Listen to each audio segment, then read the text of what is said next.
But in our case, we had to prove it in court. Now, like this gentleman is saying about our rights, our pertinent rights, also native rights is our state constitutional rights. We gather in these streams that has been dewatered.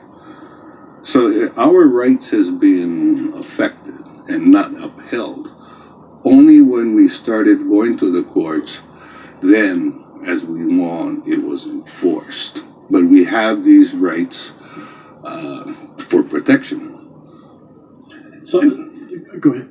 Well, all we want them to uphold our rights. There is no water that flows from one island to another. Therefore, why should the state have anything to say about how water is used? Let each island make and enforce all the laws regulating water usage on that island. You'd like that, wouldn't you, Ernie? Because you got a lot of water. Yeah.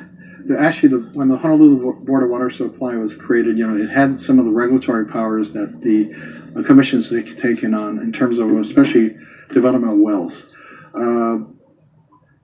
I can see the value. I've also served in my past as a deputy for the Water Commission, so I can understand their role in water management and in keeping and protecting the public trust responsibilities of water, holding it for the people of Hawaii. So I think some of the difficulties we see right now in the inability to develop regulations or rules or plans is a sign of lack of resources given to the commission to do their job.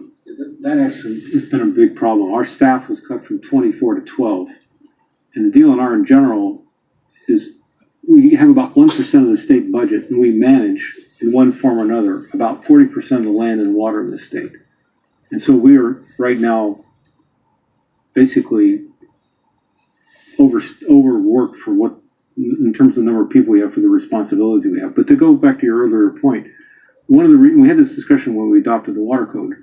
One of the reasons the counties couldn't be the regulator is because they're the principal user. It's a conflict of interest. And it's a conflict of interest for them to be regulating themselves. Now, we work very closely with them, but they can't really be in the shoes of deciding issues in which they themselves are an applicant for the water. So that's one of the principal reasons you still have to have statewide standards, which then everybody needs to comply with. Do you agree? I agree. I think that question points out one of the problems, which was during the water code's formation, there was a lot of home rule sentiments saying only Oahu has water problems. We on Maui, we on the Big Island don't have water problems. We don't want to be ruled from Oahu.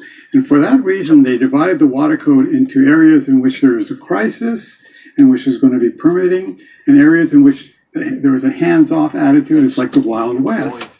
And it's sort of like the patient has to be dying before the water code comes in and regulates. Yeah, for lack of water. I'm confused. We're constantly told that Hawaii has a drought, yet this drought never seems to be a problem in development.